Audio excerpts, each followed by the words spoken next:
Assalamualaikum warahmatullahi wabarakatuh. Waalaikumsalam. Waalaikumsalam warahmatullahi wabarakatuh. Alhamdulillah wa syukrillah wa ala ni'matillah la hawla wa la quwata illa billah. Rabbi israh li sadri wa yassir li amri wahlul 'uqdatam min lisani yafqahu qawli. Subhanaka la ilma lana illa ma 'allamtana innaka antal alimul hakim. La hawla wa la quwata illa billahil aliyyil azim. Allahumma shalli wa sallim ala sayyidina Muhammadin nabiyil karim wa ala alihi wa ashabihi rasulillah ajma'in amma ba'd. Pertama dan utama, mari kita memanjatkan segala puji syukur pada Allah Subhanahu wa taala yang telah melimpahkan rahmat dan karunia-Nya, diberikan kesehatan dan kesempatan dan keinginan kepada kita untuk bermajelis pada subuh hari ini. Ya, ini adalah kegiatan Festival ICMI, yaitu dakwah digital ICMI Orwil Jambi. Mudah-mudahan semuanya diberkahi ya Allah Subhanahu wa taala. Termasuk Amin. dengan pemirsa yang hadir pada kesempatan ini dan paling khusus juga kepada Profesor Dr. Helmi SHMH, beliau juga selaku Rektor Universitas Jambi. Dan salam sama-sama kita sampaikan kepada junjungan kita Nabi besar Muhammadin Sallallahu Alaihi Wasallam. Mudah-mudahan kita diberikan syafaat oleh beliau nanti dunia maupun akhirat. Amin ya rabbal alamin. Ya, barakallah Pak Rektor, Prof. Dr. Helmi. Semoga Baik. antum sehat selalu ya. Diberikan Allah Amin. Ya. kemuliaan yang menjalankan tugas penuh dengan maunah dari Allah Subhanahu wa taala. Amin. Amin. Amin. Amin. Pak. Baik Prof, pada kesempatan ini kami seluruh panitia penyelenggara dakwah digital Ismail Jambi mengucapkan terima kasih banyak atas kesempatan kehadiran Prof. Dr. Helmi SHMH untuk dapat menyampaikan berbagai macam dan jenis kegiatan keilmuan yang nanti menjadi tema pada kesempatan hari ini yang sangat luar biasa, yakni bijak dalam pengelolaan lingkungan hidup. Untuk lebih sempurnanya pemahaman nanti beliau menyampaikan. Kemudian berikutnya juga perlu kami sampaikan kepada seluruh pemirsa bahwasanya beliau ini adalah juga eh, rektor Universitas Jambi yang pada kesempatan kemarin itu beliau eh, sudah dilantik ya Prof ya. Kemarin Ya. itu Alhamdulillah hari ini beliau melaksanakan aktivitas. Kita mendoakan kepada beliau semoga tugas yang mulia ini membangun Jambi ke depan, membangun Islam lebih baik untuk Amin. kemudahan bangsa ini. Beliau adalah dulu pendidikan S3-nya Ilmu Hukum Universitas Pajajaran, S2-nya Ilmu Hukum pada Universitas Pajajaran juga, kemudian S1-nya Ilmu Hukum Universitas Jambi, sangat linearitas. Sehingga beliau bertugas dari awal-awalnya itu di tanggal 26 Maret 1999. Nah, 1999 beliau diangkat sebagai tugas di di sini disebutkan Universitas, Universitas Jambi ya. Nah, sampai sekarang beliau meraih gelar profesor, doktor di apa namanya dan menempatkan tugas di Universitas Jambi ini. Beliau juga ini adalah eh, banyak website yang beliau sampaikan tentang keilmuannya, tentang hukum, keadilan, penegakan hukum, bidang kepakaran hukum, administrasi negara, hukum lingkungan dan lain sebagainya. Bidang penelitian juga hukum kepegawaian, hukum dekonsentrasi, ya, dekonsentrasi, desentralisasi dan otonomi daerah, peradilan dan administrasi negara, perbandingan hukum negara, administrasi negara. Jadi Profesor Helmi adalah guru besar hukum administrasi negara, Fakultas eh, Hukum Universitas Jambi, bidang kajian utamanya adalah hukum administrasi negara. Baik Prof, kami sangat merindukan, ingin sekali mendengarkan, ya Allah, Masya Allah, mudah-mudahan berkah dengan ilmu antum itu. Kami semua di Masyarakat Jambi hari ini siap untuk menghadiri, mendengarkan, memperoleh pengetahuan yang cukup luar dan luas pada kesempatan pagi ini. Sekali lagi, terima kasih banyak. Untuk itu, kami persilakan kepada Prof. Dr. Helmi untuk menyampaikan, eh, katakanlah dengan mengungkapkan melalui PPT ya Prof ya, Mudah-mudahan nanti kami bisa baca dan kami bisa memahami. Dan selanjutnya juga nanti kami kasih waktu untuk 10 menit atau 15 menit menyampaikan. Setelah itu kita ada forum tanya jawab, Prof. Baik, Demikian, Prof. Saya selaku moderator pada ini. Terima kasih. Kami persilakan. Silakan, Prof. baik. Makasih, Dr. Ahmad Ridwan. Assalamualaikum warahmatullahi wabarakatuh. Waalaikumsalam Eh, warahmatullahi Waalaikumsalam warahmatullahi wabarakatuh. eh, eh, Syukur Alhamdulillah, kita sampaikan kepada Allah Subhanahu Wa Taala, Tuhan Yang Maha Esa, kesehatan dan nikmatnya diberikan kepada kita pagi ini.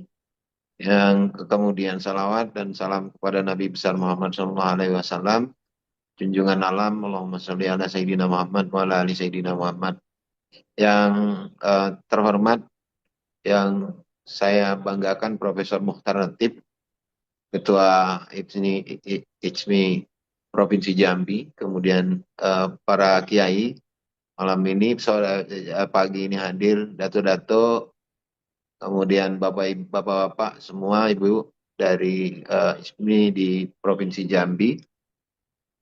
Mohon izin saya menyampaikan eh, apa ya namanya, eh, bahan diskusi lah terkait dengan pengelolaan lingkungan yang bijak di Indonesia, khususnya mungkin juga di Provinsi Jambi, saya kira. Dan mohon maaf saya belum sempat buat makalah, hanya catatan sederhana ini di dalam bentuk Microsoft Word. Saya barangkali secara umum bisa saya sampaikan di sini. Dan tema yang saya pilih terkait dengan bijak dalam mengelola lingkungan. Bapak-bapak yang saya hormati, datuk-datuk semua, para ustadz, ada Buya Tamar. Bijak, kalau kita sitir dari Kamus Besar Bahasa Indonesia, berarti berperilaku baik atau bermoral lah, kira-kira secara umum macam itu. Kalau kita hubungkan dengan pengelolaan lingkungan, berarti bagaimana memperlakukan lingkungan itu secara bijak, dan kalau kita mau gabung berarti dan bermoral gitu. Jadi bagaimana mengelola lingkungan secara baik dan bermoral. Kalau kita juga masuk lagi lebih spesifik, bagaimana menata lingkungan dengan baik dan bermoral. Atau kalau kita langsung kita langsung masuk, gabungkan dengan terkait dengan hukum lingkungan atau aturan terhadap lingkungan, yaitu bagaimana menata dan mentaati aturan terkait dengan lingkungan hidup. Kira-kira seperti itu. Artinya bermoral dan baik, memperlakukan lingkungan dihubungkan dengan aturan. Kira-kira seperti itu. Nah, kita menyaksikan dan merasakan di 10 tahun terakhir, bahkan saya kira dari tahun 1997, Indonesia mengalami musibah, terutama musibah dalam tanda kutip, juga bencana, terutama dua hal. Yang pertama banjir, dan yang kedua kemarau. Kemarau itu kemudian mengakibatkan terjadinya kerusakan dan pencemaran akibat kebakaran hutan dan lahan di Indonesia, termasuk di Provinsi Jambi. Walhasil kalau kita sebut bahwa kalau ada musim hujan itu pasti banjir, dan ada musim kemarau pasti ada kebakaran hutan dan lahan. Nah, itu terjadi. Jadi tidak mesti dia terjadi selama 1 bulan. 1 minggu saja, 7 hari di Jambi ini hujan deras, itu sudah akan ada banjir. 1 minggu saja terjadi kekeringan, tidak hujan, artinya kebakaran hutan dan lahan akan terjadi. itu tidak pernah terjadi secara apa namanya eh, cepat sebelum kita berada pada tahun 1997.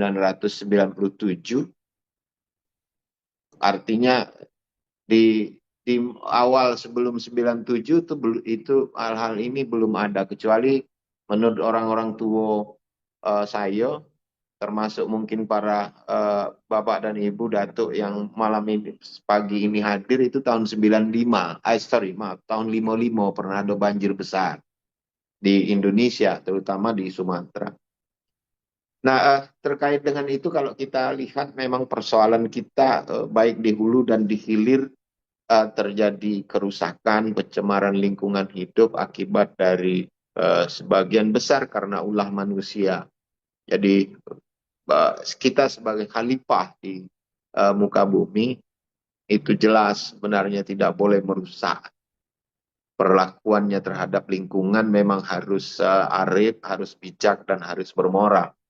Tapi kalau kita lihat kenyataan bahwa di Indonesia, termasuk di Provinsi Jambi, saya buat kalimatnya begini.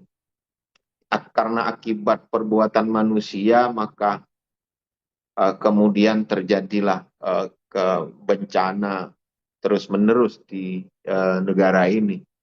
Sehingga saling menyalahkan. Jadi di hilir misalnya menyalahkan mereka yang di hulu. Jadi ada kerusakan, ada perbuatan di hulu, di hilir ini, kita di hilir ini, masyarakat umum di hilir ini menyalahkan di hulu. Nah, kemudian di hulu tidak sadar jika perbuatannya mengakibatkan kerusakan dari hulu ke hilir. Demikian juga di hilir juga tidak sadar jika kegiatannya tidak bisa menahan kerusakan akibat sudah rusaknya hutan dan lahan di hulu. Jadi saling menyalahkan dan saling tidak menyadari bahwa ini berbahaya, bahwa ini harus dipelihara dengan baik. Padahal sebenarnya hal-hal yang sifatnya bijak yang saya sampaikan tadi itu sudah cukup diatur di dalam hukum lingkungan di Indonesia. Mohon maaf saya menyampaikan ada satu undang-undang yang kita sebenarnya sudah sangat bijak undang-undang ini. Artinya kalau kita perlakukan ditaati undang-undang ini itu sudah sangat ideal. Undang-undang dimaksud adalah Undang-Undang 32 tahun 2009 tentang perlindungan dan pengelolaan lingkungan hidup. Ada beberapa uh,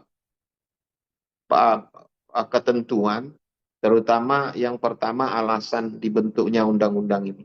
Sangat jelas bahwa di dalam undang-undang ini dibentuk dan diberlakukan itu dalam rangka pembangunan ekonomi, lingkungan hidup itu pengaturannya didasarkan pada konstitusi Undang-Undang Dasar 45, kemudian pembangunan ekonomi nasional yang harus dilaksanakan dengan prinsip pembangunan berkelanjutan. Artinya kalau dia berkelanjutan, maka tidak boleh dirusak tanpa memperdulikan keberlanjutan dari lingkungan yang di dalamnya ada juga manusia. Nah, beberapa instrumen yang ada di dalam undang-undang ini itu sangat jelas. Contoh, dalam membuka lahan atau hutan tidak boleh dengan cara membakar. Jadi jelas di dalam pasal, diantaranya pasal yang dimaksud itu pasal, mohon maaf saya, di dalam pasal, di dalam pasal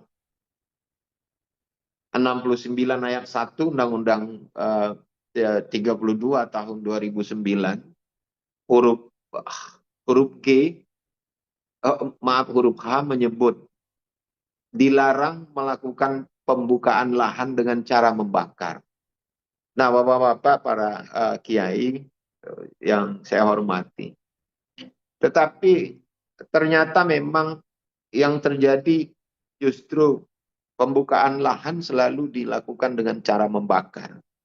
Kemudian pembukaan lahan yang tidak bermoral terjadi menjadikan hutan itu rusak. Nah, akibat hutan rusak, baik dia karena banjir maupun terbakar atau dibakar, itu uh, di kita ini memang dirasakan banjir kalau dia kemarau, terbakar hutan, maka kita akan mengalami kerugian ekonomi, sosial, dan lain-lain. Pendidikan juga akan terhambat. Nah, saya mau kasih contoh supaya lebih mudah dipahami barangkali terkait dengan kebakaran hutan dan lahan. Karena saya yakin beberapa minggu yang akan datang, kalau prediksi dari BMKG, kita akan mengalami musim panas ini. Maka kita akan menyaksikan lahan kita akan kering dan akan terbakar. Nah, terkait dengan ini, sebenarnya terjadi awal di Indonesia itu yang besar kebakaran hutan dan lahan di Indonesia pada tahun 1997. Sebenarnya di akhir 1996 sudah terjadi, tapi penuhnya itu di 1997. Sampai sekarang ini terus terjadi kebakaran hutan dan lahan. Lantas mengapa sebenarnya ini terus terjadi dan malah berulang setiap tahun, setiap terjadi musim kering? Saya paling tidak menyimpulkan selama kejadian Karhutla ini.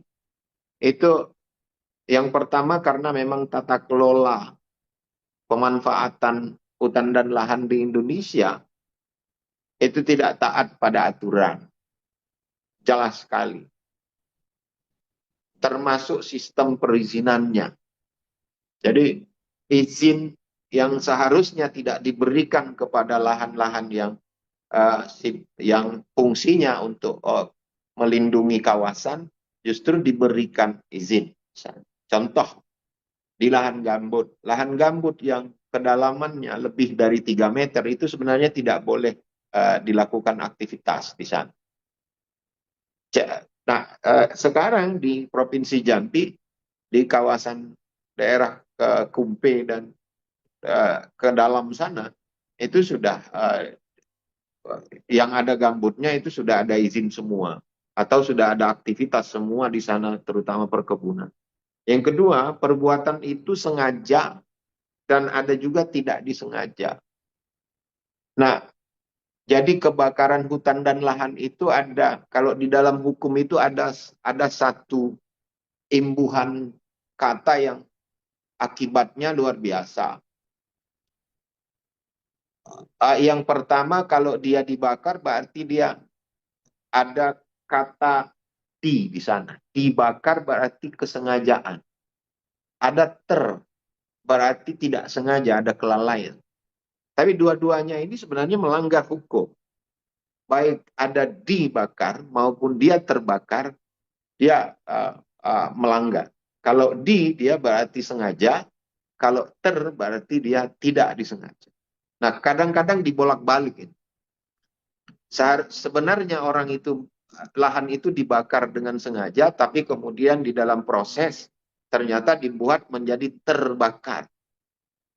Nah, hukumannya beda. Kalau dia sengaja dibakar berarti hukumannya berat. Kalau dia diganti dengan awalannya dengan maka tidak sengaja. Hukumannya ringan. Itu yang kedua. Yang ketiga, terjadi pengambil alihan tanggung jawab Bapak-bapak semua para kiai. Kalau terjadi kebakaran hutan dan lahan di Indonesia, yang terjadi adalah akibatnya itu diambil alih oleh pemerintah. Misalnya begini, yang saya maksud diambil alih itu ketika kita mengalami kebakaran hutan dan lahan di Indonesia, ternyata yang mengambil alih misalnya melakukan pemadaman, kemudian menanggulangi dampak negatifnya, justru pemerintah yang mengambil alih, baik daerah maupun pusat, melalui misalnya Badan Nasional Penanggulangan Bencana Daerah atau pusat. Dipadamkan melalui darat maupun melalui udara. Nah, padahal ada ketentuan yang sebenarnya sangat jelas di pasal 88 Undang-Undang 32 tahun 2009 ini. Saya bacakan, setiap orang yang tindakannya, usaha dan atau kegiatannya menggunakan B3, menghasilkan dan atau mengelola limbah B3 dan atau menimbulkan ancaman serius terhadap lingkungan hidup, bertanggung jawab mutlak atas kerugian yang terjadi tanpa perlu pembuktian unsur kesalahan. Jadi tidak perlu lagi sebenarnya ada pembuktian unsur kesalahan, si yang pelaku, baik dia perusahaan maupun perorangan, dia harusnya bertanggung jawab menanggulangi kebakaran hutan dan lahan itu. Artinya kalau terjadi kebakaran terhadap hutan dan lahan, maka yang mengatasinya itu justru harusnya pelaku, baik pemegang izin maupun individu, misalnya masyarakat. Tapi yang terjadi adalah diambil alih oleh pemerintah, diambil oleh baik di daerah maupun di pusat. Akibatnya apa? Dengan pengambil alihan seperti itu, maka kebakaran hutan dan lahan itu akan terjadi terus. Karena si pemegang, si yang pelaku tadi itu merasa, oh sudah, lahan kita terbakar atau dibakar, nanti akan dibantu oleh pemerintah atau pemerintah pusat. Jadi namanya ini keenaan, kecanduan, buka lahan mudah dengan biaya ringan bahkan tanpa biaya, cukup dengan membakar racun nyamuk yang melingkar seperti ular itu terus ditinggalkan, paling harganya ya 10.000 lah paling banyak, disebarkan kemana-mana terus ditinggal, ya sudah, dia dibakar atau terbakar itu. Nanti dipadamkan dari udara maupun dari darat. Terus akibatnya kalau terjadi misalnya gangguan kesehatan masyarakat, baik di tempat, di lokasi maupun di kota misalnya yang jauh dari tempat kebakaran tapi kena asap, kesehatan terganggu pernapasan, itu diberikan bantuan. Ya sudah, fasilitas di rumah sakit tidak dikenakan biaya. Dibagikan masker misalnya. Nah, artinya pengambil alihan tanggung jawab ini menurut saya memang keliru. Sehingga pelaku baik masyarakat maupun perusahaan itu tidak akan jero kalau orang kita bilang. Nah, dengan peristiwa ini saya menyimpulkan satu kalimat untuk kebakaran hutan dan lahan. Sebaiknya memang kita membuat satu spanduk besar dengan kalimat begini: silakan bakar, kita akan bantu padamkan, beri bantuan kesehatan, sekolah diliburkan, misalnya begitu. Jadi maka dia terus berulang. Walaupun pasal 88 ini sudah diubah dengan Undang-Undang Cipta Kerja atau Omnibus kemarin, tapi sebenarnya tafsir saya sama saja. Jadi tanggung jawab mutlak itu ada tetap jelas pada pelaku yang merusak atau yang mencemarkan lingkungan. Nah, ketentuan seperti ini sebenarnya sudah bijak dalam pengelolaan kalau kita gunakan dengan baik. Tapi dia tidak bijak menjadi ketika tidak digunakan dengan baik. Jadi itu kira-kira Pak Ustadz Ahmad Ridwan, Dr. Usul Ahmad Ridwan, kendara pembuka diskusi yang dari saya. Terima kasih. Assalamualaikum warahmatullahi wabarakatuh. Waalaikumsalam Waalaikumsalam. warahmatullahi wabarakatuh. Izin Terima kasih, berbagi, Prof. Dokter. Siap. Ya, Alhamdulillah. telah Siap, Yai. Ya, menyampaikan ulasan tentang kalau kita kembali kepada Al-Qur'annya, zaharul fasadu fil bari wal bahri bima kasabat aydin nas liyuziqahum ba'dal ladzi amilu la'allahum yarji'un. Begitu Al-Qur'an mengatakan, tepat sekali yang disampaikan beliau ini memang sudah ada dalam Al-Qur'an Karim. Mudah-mudahan ini menjadi dakwah kita yang menyampaikan syiar-syiar agama Allah seperti yang amin. ulasan pengetahuan yang disampaikan itu. Ini kata-kata bima kasabat aydin nas itu Prof, menggelitik manusia kadang-kadang tidak Hmm, sadar itu akibat perbuatan mereka. Zaharal fasad bil bari wal bahri. Kerusakan di laut dan udara itu merupakan lah maka sebat soalnya maka sebat. Baik, ini menjadikan lingkungan kita kadang-kadang akibat perbuatan manusia sendiri. Eh, yang saya hormati juga Profesor Dr. Haji Muhtar Latif MPD selaku Ketua Umum Simi Irwil Jambi, kemudian juga Pak Amsori Emdas, juga eh, sesepuh kita ini, kemudian Pak Tamal Taraweh, Pak Lukman Hakim, Superniti Pelaksana. Tadi kita dengarkan bersama-sama dan teman-teman semua, Datuk Muzir, Pak Muhammad Syafrizal, dan sebutkan satu persatu nih. Jadi mudah-mudahan kita menjadikan ini adalah keberkahan ilmu yang menjadi penting untuk kita pahami. amin. Itu juga Pak Rektor UIN kita itu, Pak Profesor Dr. Kiai Haji Kaspul Anwar Us, Pak Rektor. Sama-sama hadir pada hari ini. Ya Allah, Masya Allah. Ya, Dua-dua ini, Prof. Dua-dua Prof kita hadir semua, tokoh-tokoh University Islam ini. Baik, kami berikan waktu kepada Bapak Ibu semua, juga para teman-teman yang hadir pada Zoom ini. Silakan, kami berikan waktu. Silakan, silakan siapa yang ingin Insya menyampaikan. Allah, Ya, Ustaz. silakan, Bapak. Insya Allah. Terima kasih. Alhamdulillah pada pagi hari ini sangat bersyukur sekali kepada Allah dapat berjumpa dengan Profesor Dr. Helmi yang tadi sudah menyampaikan mukadimahnya berkaitan dengan bijak pengelola lingkungan hidup.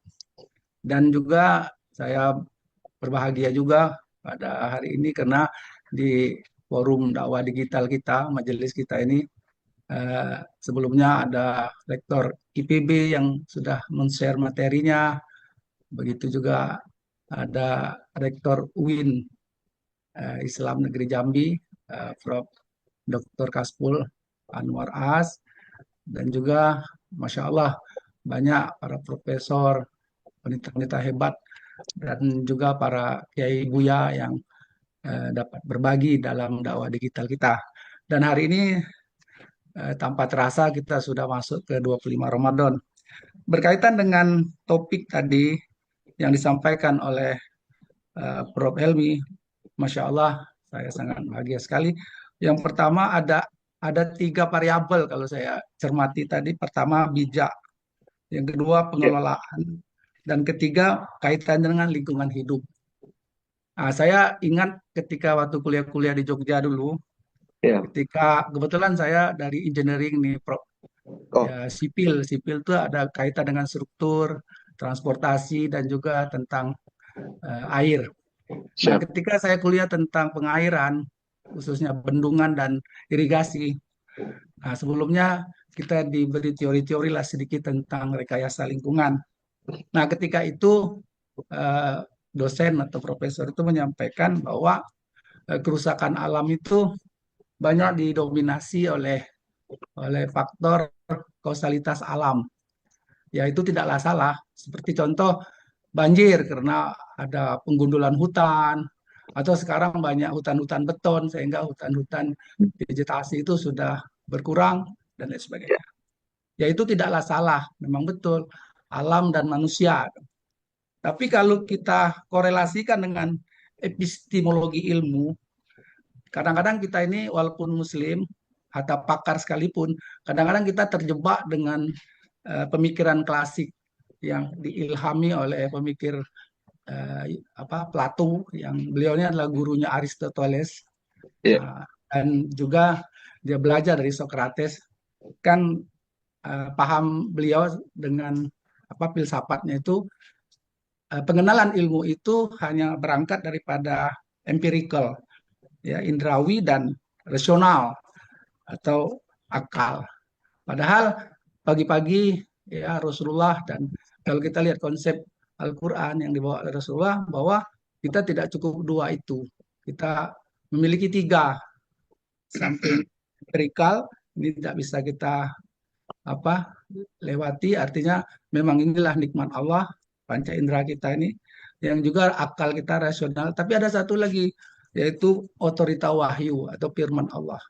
Yang kadang kita berpikir, tidak semua orang berpikir sempit, hanya sekedar baca. Oke lah, baca 1 juz, 10 juz, 30 juz, hafal kan oke. Tapi kan Rasulullah katakan, khairukum man ta'allamul Qur'anu alama. Ini sahih hadisnya.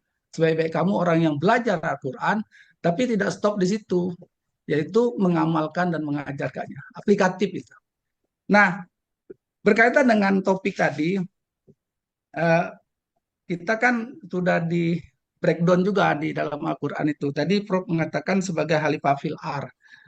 Itu salah satu dari the purpose of life, tujuan hidup kita.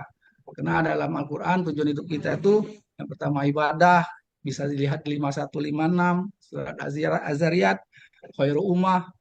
Nah, ini sering sampaikan sarahan oleh Prof Latif, Prof Mukhtar, sebagai khairu ummah, the best umat. Dan juga yang ketiga Khalifah fil ar, ini Al-Baqarah ayat 30. Nah, jadi berkaitan tadi yang saya katakan, Profesor Irigasi itu mengatakan, saya bilang begini, Al-Quran ini kan di samping bicara hukum, sejarah, dan kisah-kisah, kan merupakan sumber ilmu. Kita ingat peristiwa Nabi Nuh. Jadi Nabi Nuh pada waktu itu, setelah Nabi Adam, Nabi Idris, lalu Nabi Nuh. Ketika Nabi Nuh itu, kan terjadi tuh banjir bah. Nah, banjir bah itu bukan hanya kita dapat cerita dalam Al-Quran, di Bible dan banyak kisah pun banyak itu.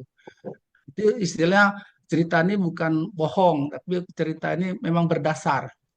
Lalu kalau kita melihat pada waktu itu, ya teknologi misalnya sensu untuk nebang hutan, ataupun alat-alat berat yang lain ya, belum ada teknologi itu. Tetapi mengapa banjir bah itu terjadi? Ya, dan itu membuat peradaban berbeda. Sebelum Nabi Adam habis semua. Yang selamat orang yang ikut Nabi Nuh dalam kapal tersebut. Nah, sampailah kekinian. Nah, artinya apa? Di situ, di samping memang itulah kehendak Allah dan kehendak alam tadi, yang menjadi chipnya adalah dosa. Perbuatan-perbuatan dosa manusia. Sehingga dengan perbuatan dosa itu breakdownnya akhirnya ya yang tadi Prof bilang tuh terjadi banjir, longsor, gempa bumi, kebakaran hutan. Nah, itu automatically itu kausalitas turunannya dari pasti istilahnya. Hari ini kalau pejabat korupsi, macam sekarang lah yang lagi marak nih, ijazah palsu dan lain sebagainya. Itu yang jelas akar rumput tuh ya gimana lah mau patuh, pastilah dia bakar dan lain sebagainya. Walaupun dua-duanya salah. Kita tidak perlu bakar atau eksplosif seperti itu. Tapi tadi karena kita tidak menjalankan contoh uswatun hasanah itu. Padahal kita sudah diberi banyak fasilitas baik sebagai ya pejabat ataupun dan lain sebagainya. Saya tidak nyindir lah, ini kita muzakarah amal ma'ruf nahi mungkar dengan spirit Ramadan. Nah, sekali lagi di sini yang pentingnya adalah ya karena kita diberi pertama sebagai pemimpin atau pejabat atau dan lain sebagainya kan ada wewenang dan regulasi. Nah, wewenang itu ya diberi amanah ya. Ini perlu berintegriti dan bertanggung jawab. Nah, secara epistemologi, tidak lepas. Kita jangan berpikir tanggung jawab jangka pendek di dunia saja, tapi kita harus berpikir nanti di akhirat. Tidak akan istilahnya lepas lah. Satu titik atau satu debu pun perbuatan baik atau perbuatan buruk kita nanti akan kita evaluasi di situ. Begitu juga berkaitan dengan regulasi. Artinya di samping regulasi ini memang kita breakdown dengan aturan hukum, undang-undang dan sebagainya, tapi like in the slide harus kita kawinkan dengan otorita wahyu tadi dari firman Allah SWT. Sehingga di samping kemanfaatan juga ada keberkahan. Terima kasih Prof. Helmi. Terima kasih. Terima kasih Pak I'm sorry. Terima kasih memperkaya saya nih. Luar biasa. Terima kasih. Terima kasih Pak Hamzah. I'm sorry. Ini ada di kolom chat ini Prof. Ya. Dr. Ini ada berapa yang menanyakan, terutama dari Ini Ya, ada yang sering juga Pak Muhammad Yasin, ada yang bertanya Datuk Muzir, ada yang bertanya Ibu Adiati, dan Ibu Siti Kalsum. Kita yang ya. bertanya dulu silakan Datuk Muzir. Eh, di kolom chat nyalakan silakan Datuk Muzir. Terima kasih. Assalamualaikum warahmatullahi wabarakatuh. Waalaikumsalam, Datuk. Apa kabar? Alhamdulillah baik. Ah, selamat. Terakhir ketemu waktu anak Pak anu ya, Pak Saman meninggal ya. Iya, iya, iya, iya. Saya doa gitu. Si Ade, ya. Jadi begini, intinya itu seperti yang dikatakan oleh Prof tadi, kita sebagai khalifah di muka bumi ini memang merusak bumi, gitu, merusak. Tapi apa yang disampaikan itu kalau istilah Prof Muhtar itu daging semua itu sudah sangat bagus ya, tatanan maupun undang-undangnya itu sudah sangat bagus. Tapi ulah manusia itu sendiri yang membuat kerusakan di muka bumi. Itu firmannya yang dibacakan oleh Ustadz Ridwan. Jadi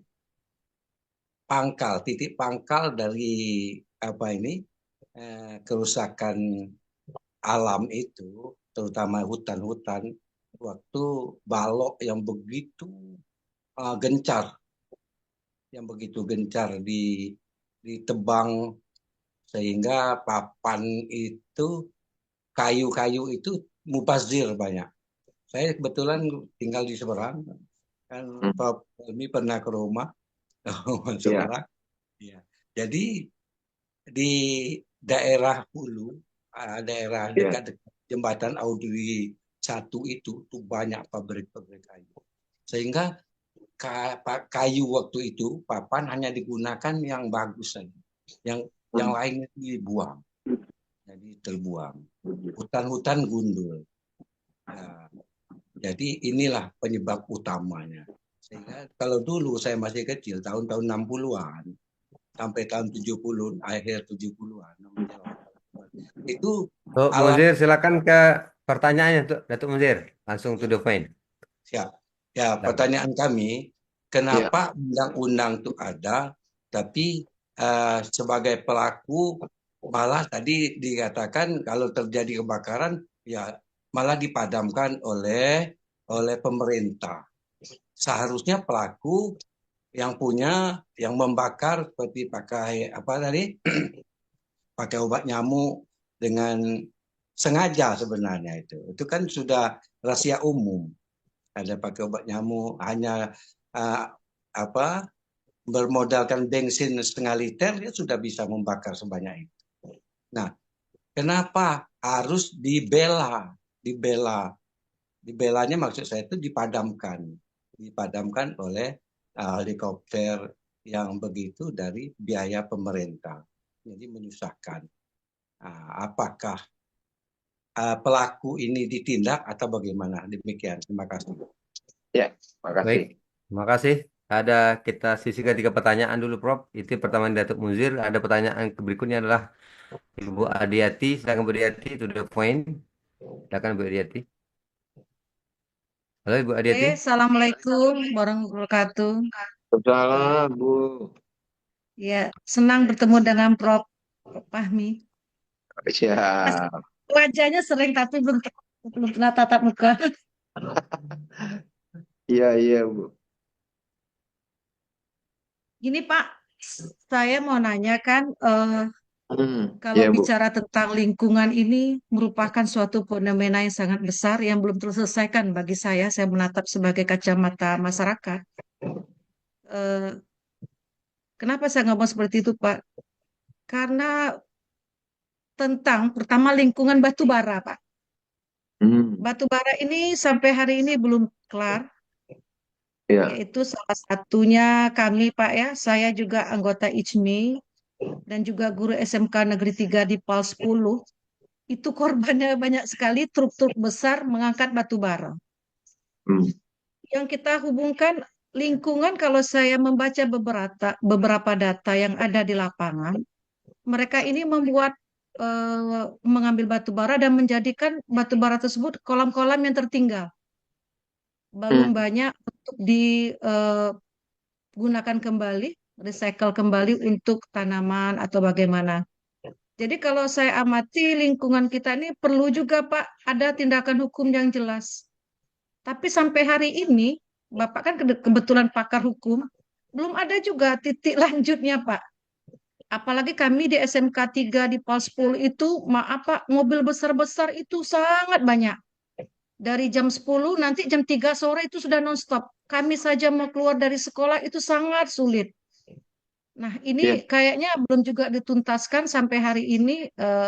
Kalau saya minta arahan dari Bapak, Bapak kebetulan salah satu pakar hukum, bagaimana hukum ini, agar tidak sampai Jakarta, saya lihat diskusinya belum juga selesai, belum juga final, masih alot. Hmm. Jadi, Hmm. arahan Bapak bagaimana tentang lingkungan batubara Oh, Provinsi Jambi, Pak. Karena Oke. jangan sampai Jambi mendapatkan debunya saja, Pak.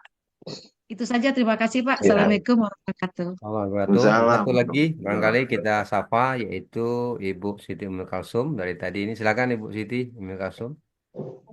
Baik, terima kasih Pak Ahmad Ridwan sebagai moderator. Izin, Profesor, saya Siap, Ibu. Ya, Assalamualaikum. Saya Bu Umi, ya Bu. dosen teknik lingkungan Prof di Universitas Batanghari.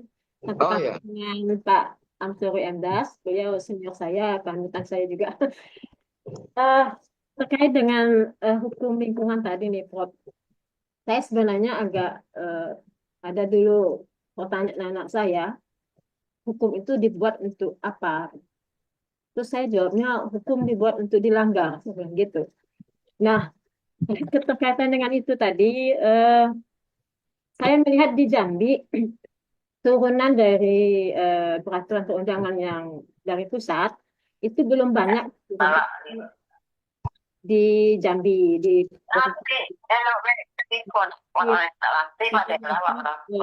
Apa nenek silu? ya mungkin saya menyarankan bahwa Halo. diturunkan. Jadi ada perda-perda yang terkait dengan hanya ada satu lagi Pak, selain banjir dan kekeringan. Ada satu lagi namanya pencemaran. Jadi ada Mohon di mute yang Kayaknya mohon ada yang yang perlu bocor. di mute itu Bu Siti. Ada suara kita ya di situ. Jadi Pak ada tiga masalah utama sebenarnya, bukan hanya banjir, kekeringan dan ini. Ada satu lagi namanya pencemaran. Saya tuh agak prihatin dengan Sungai Batanghari kita karena saya memang penelitian saya riset saya tentang air, tentang pencemaran air. Nah, indikatornya adalah kalau saya melihat suatu perairan itu tercemar adalah ketika matahari itu tidak tembus lagi di perairan. Nah, itu indikatornya. Itu indikator menurut riset-riset yang saya lakukan. Nah, kita bertolak belakang dengan hasil-hasil pemantauan yang dilakukan oleh dinas terkait. Jadi dibilang Sungai Batanghari kita masih tercemar ringan sampai sedang. Padahal orang luar, kita dulu sempat diskusi dengan orang Jepang, Profesor Takayama, itu sudah mengatakan Sungai Batanghari itu sudah tercemar berat. Nah, mungkin saran saya melalui teman-teman di ISMI, saya bukan anggota ISMI, Prof, cuman ini diajak Pak Amsori, mudah-mudahan suatu saat saya bisa bergabung di ISMI. Bagaimana kita dapat menurunkan peraturan-peraturan yang ada dan kita kaitkan dengan adatnya Jambi gitu, Pak. Saya tertegun ketika ada satu orang Temenggung, suku anak dalam air kita menyampaikan seperti ini, bahwa air sungai itu adalah sumber kehidupan kami, Bu. Kalau kami mengotorin air sungai, berarti kami meminum minuman kami yang kotor, makan makanan yang kotor, mandi yang kotor. Saya langsung tertegun ketika seorang Temenggung yang kita anggap suku anak dalam itu tidak berpendidikan, tapi punya pemikiran bahwa mereka tidak akan melakukan pengotoran pencemaran, mereka tidak akan melakukan merusak sungai, ya, ketika mereka menganggap itu adalah sumber kehidupan mereka gitu. Nah, mungkin bagaimana tanggapan Profesor Helmi untuk yang saya sampaikan ini, dan mohon kiranya nanti ditindaklanjuti untuk peraturan-peraturan di down ke Perda dan Pergub terkait dengan pencemaran pencemaran lingkungan di Jambi, Prof. Jadi, Prof, terima kasih. Assalamualaikum warahmatullahi wabarakatuh. Waalaikumsalam Waalaikumsalam. wabarakatuh. Terima kasih. Tadi Prof. Sebenarnya banyak bertanya, kita sisihkan tiga dulu, nanti berikutnya tiga lagi nih, banyak sekali Prof. Luar Baik, biasa nih. Banyak ya, peminat. Silakan Prof untuk menyampaikan untuk tiga baik. pertanyaan ini. Ya, Silakan. terima kasih. Yang pertama ke Pak eh, Amsori Mdas. Terima kasih Pak sudah memberi tambahan ilmu ke saya dan mudah-mudahan bisa diskusi lebih banyak dengan Pak Amsori terkait dengan ilmu beliau. Eh, eh, saya sangat antusias dengan tambahan ilmu ini karena hukum lingkungan dan lingkungan hidup ini merupakan uh, kajian yang multidisiplin terkait dengan uh, pengelolaan yang diatur di dalam Undang-Undang 32 tahun 2009. Jadi alhamdulillah saya catat ada paling tidak ada 6 saya catat di sini terkait dengan lingkungan hidup dan pelajarannya baik secara teoritis, filsafat, kemudian prakteknya di Indonesia, bahkan di dunia ini terjadi seperti ini. Nah, yang kedua ke Datuk Munzir terkait dengan mengapa undang-undang ada tapi pelaku tidak ditindak. Jadi kalau secara teoritis kesadaran hukum itu sebenarnya dipengaruhi ada indikatornya. Yang pertama satu tahu. Yang pertama setahu, yang kedua paham, yang ketiga melaksanakan, yang keempat menjadi teladan. Nah, tingkat kesadaran yang paling tinggi ini artinya dia ketika sudah menunjukkan keteladanan di dalam hukum, baik dalam pembentukannya maupun dalam pelaksanaannya, maka dia sudah disebut sebagai begawan hukum dimanapun. Di Indonesia, sepengetahuan kami, itu baru ada 3 orang yang disebut dengan atau dijuluki begawan hukum. Yang pertama, Kapolda pertama di Indonesia, namanya Jenderal Sugeng. Yang kedua, ada Bapak Baharudin Lopa almarhum, mantan Jaksa Agung. Kemudian yang ketiga ada Bapak Dismar Siregar, seorang hakim. Nah, 3 ini menjadi begawan hukum di Indonesia. Ada beberapa yang juga cenderung punya teladan, disebut teladan, tapi belum masuk ke dalam kategori menunjukkan perilaku yang acak atau menjadi teladan dalam hukum di Indonesia. Nah, dalam penegakan hukum juga ada faktor yang mempengaruhi. Misalnya hukumnya itu sendiri, artinya aturannya. Kemudian ada penegak hukumnya, ada alat atau sarana penegakan hukum, dan ada masyarakat hukum. Kira-kira begini, Datuk.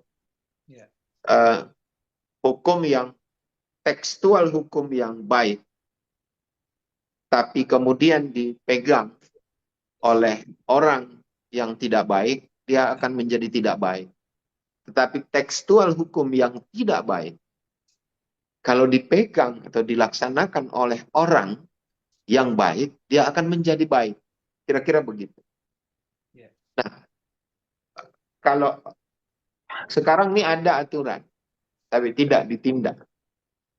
Ada banyak sebenarnya faktornya, diantaranya masyarakat misalnya atau pelakunya itu terlalu kuat. Penegak hukumnya kalah. Ada yang penegak hukumnya memang kurang mengawasi, misalnya, sehingga kekurangan data. Jadi untuk menegakkan hukumnya karena kekurangan data ya tidak bisa kekalahan itu. Kemudian ada juga masyarakat yang pada akhirnya merasa, wah selama ini memang sulit, kita kesulitan, ya sudah diamkan saja. Kira-kira begitu secara umum. Nah, yang kedua, yang ketiga Ibu Adiati, batu bara ini sebenarnya saya sudah dari tahun 2000, sejak dimulailah 2010. Nah, kemudian di 2012 sebenarnya di Jambi itu ada peraturan daerah Provinsi Jambi nomor 13 tahun 2012. Apa namanya, tentang, saya baca lengkapnya, tentang pengaturan pengangkutan batu bara dalam Provinsi Jambi. Jadi ada Perda Provinsi Jambi nomor 13 tahun 2012 tentang pengaturan pengangkutan batu bara dalam Provinsi Jambi. Nah, Bapak dan Ibu, kalau bisa searching sekarang ada Perda itu, silakan baca di pasal 5. Kalau ada yang bisa searching sekarang di pasal 5. Pasal 5. Apa namanya? Cluenya cari Perda Provinsi Jambi tentang angkutan batu bara di Jambi. Perda Provinsi Jambi tentang angkutan batu bara di Jambi. Itu muncul Perda, ambil yang situs dari JDIH BPKRI. Langsung ambil itu, dia muncul dan bisa di-download. Pasal 5 itu menjadi persoalan memang. Sehingga sampai saat ini angkutan batu bara menjadi menjadi tidak jelas. Karena dasarnya masih menggunakan pasal 5 peraturan daerah Provinsi Jambi. Saya sebut Bapak dan Ibu, mumpung ada kesempatan ini, pasal 5 ayat 1 dan 2 Perda itu. Mungkin ada yang baca sekarang atau ada yang buka sekarang. Saya baca agak pelan-pelan. Ayat 1 pasal 5 Perda nomor 13 tahun 2012, setiap pengangkutan batu bara dalam Provinsi Jambi wajib melalui jalan khusus atau jalur sungai. Oke, Bu Adiati sudah ada ya? Tadi Pak, lagi searching. Oke, jadi ada ayat satunya, setiap pengangkutan batu bara dalam Provinsi Jambi wajib melalui jalan khusus atau jalur sungai. Jadi kata di situ wajib melalui. Kata kuncinya itu di sana, wajib melalui. Nah, ayat 2-nya, kewajiban melalui jalan khusus sebagaimana dimaksud ayat 1 harus siap selambat-lambatnya Januari 2014. Nah, ada dua kata yang saling berbenturan di sana. Yang pertama, ayat 1-nya itu wajib melalui jalan khusus atau jalur sungai. Ayat 2-nya justru bertentangan. Tidak berhubungan dengan ayat 1. Harus siap selambat-lambatnya. Jadi kalau disebut di tafsir ayat 2 itu menyebut pekerjaan jalan-jalan atau jalur sungai itu harus siap. Sementara ayat 1-nya harus digunakan jalan itu. Jadi bertentangan dia. Inilah akhirnya kemudian dibuat pasal 6. Yang kemudian, berdasarkan pasal 5 ayat 2-nya, selambat-lambatnya harus siap. Tapi tidak pernah siap. Makanya menggunakan sekarang jalur umum tetap. Jadi pasal 1 ayat 1 itu, pasal 5 ayat 2 itu meruntuhkan norma utama di ayat 1. Kewajiban jalan khusus atau jalur sungai itu rontok dengan sendirinya oleh ayat 2 pasal 5. Kira-kira begitu. Jadi kewajiban menggunakan jalan khusus dan jalur sungai atau jalur sungai itu hilang akibat pasal 5 ayat 2-nya. Kira-kira begitu. Maka sampai sekarang itu terjadi. Kalau saya dulu waktu baru-baru perda ini dibuat, saya bilang berdasarkan pasal 5 itu baik ayat 1 dan ayat 2. Angkutan batu bara di Provinsi Jambi itu bisa mengelilingi seluruh jalan umum di kota. Karena belum ada jalan khusus dan jalur sungai belum siap. Kira-kira begitu, Ibu Adiati. Artinya kita sudah punya aturan sebenarnya, Bu Umi. Kalau kita kembali kepada peraturan daerah tadi. Nah, hukum itu untuk apa ya? Memang tergantung perspektif masing-masing sih. Kalau idealnya memang hukum itu untuk ketertiban. Hukum itu untuk mencapai kepastian, keadilan dan bermanfaat supaya terjadi. Kalau ada satu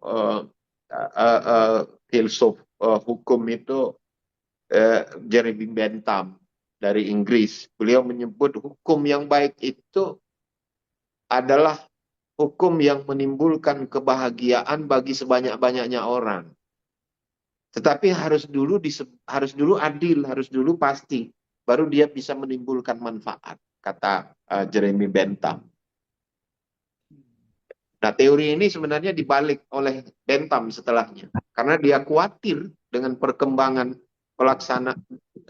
teori dia ini dilaksanakan, justru kepastian hukum diutamakan. Akhirnya dibalik oleh Bentham, keadilannya duluan, baru manfaat, baru pasti. Tapi kembali ke Bentham tadi, mengatakan bahwa kalau yang tiga tadi, nilai itu tadi, keadilan, kemanfaatan, dan kepastian, dia Gustav Redbra. Tapi ajaran atau doktrinnya kemanfaatan hukum itu, Jeremy Bentham menyebut bahwa hukum itu tujuannya untuk membahagiakan bagi sebanyak-banyaknya orang. Jadi kalau orang bahagia, makin banyak orang bahagia dalam penegakan hukum, maka dia tercapai tujuannya, yaitu manfaat. Kira-kira begitu kalau kita melihat doktrinnya ya. Tapi memang sekali lagi perspektifnya bisa macam-macam. Biasanya tergantung dari pengalamannya ya, Bu. Dari pengalaman. Nah, turunan dari aturan pusat sebenarnya sudah ada, termasuk tadi perda. Di Jambi sudah dikeluarkan beberapa surat instruksi gubernur, surat edaran. Tapi memang kita masih harus kita akui bahwa aturan pusat ini lebih berperan di Indonesia, terutama dengan penarikan berbagai kewenangan di daerah terkait dengan pertambangan di Indonesia itu ditarik oleh pusat dan daerah tidak punya kewenangan apa-apa lagi walaupun diberikan tugas misalnya mengawasi, tapi bukan kewenangan pokok lagi daerah juga malas mengawasinya. Jadi kita tidak bisa menyalahkan sepenuhnya kepada gubernur, bupati atau wali kota di Provinsi Jambi terkait aturan terkait pengangkutan batu bara ini, terkait dengan kerusakan ekosistem sungai. Karena semua ini menjadi kewenangannya pusat. Jadi sungai itu menjadi kewenangan balai sungai, wakil pemerintah pusat di daerah. Nah, daerah ini cuma mengawasi saja dan bukan kewenangan pokoknya. Kira-kira begitu. Tapi menurut saya memang saat ini ketika terjadi kerusakan yang menurut saya sudah luar biasa ya, kerusakan Sungai Batanghari, kerusakan tanah di Indonesia, di Jambi ini, seharusnya memang daerah diberikan kewenangan yang kuat untuk mengelola ini, untuk mengatasi kerusakan-kerusakan ini. Dan kewenangan itu tidak sekedar diberikan kewenangan, tetapi juga kewenangan. Hukumnya adalah wajib diberikan biaya. Kalau kewenangan diberikan tapi biaya tidak ada, percuma saja. Kita punya kewenangan kuat tapi tidak punya anggaran, untuk apa? Kira-kira gitu. Ya, memang masalah Sungai Batanghari sudah. Saya setuju, Bu. Ini sudah terjadi pencemaran. Dan itu sederhana saja menurut saya. Sungai Batanghari itu sudah lama kayak kopi susu. Seperti kopi susu. Jadi bahkan di tidak Sungai Batanghari saja, seluruh anak sungai di Provinsi Jambi itu kecuali di hulu sedikit itu semuanya sudah tercemar, rusak. Mungkin tercemar memang perlu penelitian laboratorium, tetapi kalau rusak jelas. Namanya kuning, warnanya kuning, warnanya coklat seperti air kopi susu, ya itu jelas tidak normal lagi. Kira-kira seperti itu. Demikian Bapak Ibu, mohon maaf kalau tidak lengkap, barangkali nanti waktu kita bisa diskusi lebih banyak terkait dengan ini. Terima kasih Pak Baik, terima Ridwan. kasih. Ya, Ya, masih Prof. Ini ya. sebenarnya waktu sudah sampai. Cuma ada 3 penanya, pas satu ada yang komen gitu kan. Jadi Siap. kita kalau memang ada kesempatan, saya mohon karena memang ada waktu untuk Prof. Ini ada 3 pertanyaan Silakan. dari Pak Fahmi Rashid. Silakan. Pak Yesi, silakan Pak. Pak Mariasid. Bu, ya silakan. Yesi Elvisa dan Pak Syarkawi sebagai komen dengan Pak Mahmud Yasin. Silakan Pak Fahmi Rashid, silakan Pak Mariasid. Baik, terima kasih Bang Moderator. Assalamualaikum warahmatullahi wabarakatuh. Waalaikumsalam Pak Fahmi. Siap Profesor, Pak Rektor, izin saya Pak Merasid di Bawpedah. Barangkali kita pernah Pak Bawpedah dari kita diskusi pendek gitu ya. Oh iya, iya Pak. Ya, benar Pak. Jadi saya menyimak dari awal paparan Bapak sampai menjawab beberapa pertanyaan terkait dengan Bapak penanya terdahulu, dan saya tertarik dengan penjelasan Pak Rektor yang mana pada kondisi hari ini masalah lingkungan ini sangat menggelitik hati kita gitu. Ini masalah dalam hidup dan kehidupan kita. Nah, terkait dengan pengelolaan lingkungan hidup yang bijak, artinya kita menjaga keseimbangan antara pembangunan dan kelestarian agar di masa yang akan datang kualitas hidup kita di sektor lingkungan ini akan menjadi lebih baik. Nah, kemudian terkait dengan itu, ada beberapa prinsip yang menurut saya yang bisa kita hadapi gitu ya. Terutama untuk diri kita sendirilah, untuk diri saya sendiri. Yang pertama tentunya kita harus mengenal terkait dengan lingkungan ini prinsip keberlanjutan, Profesor. Yeah. Yang mana kita harus memperhatikan bahwa lingkungan ini tentu jangka waktunya panjang. Kita harus melihat bagaimana anak cucu kita nantinya gitu. Jadi memang diharapkan kalau keberlanjutan ini nanti tidak akan merusak ekosistem yang ada gitu. Kemudian yang kedua, prinsip yang sama-sama nanti kita lakukan adalah prinsip pencegahan.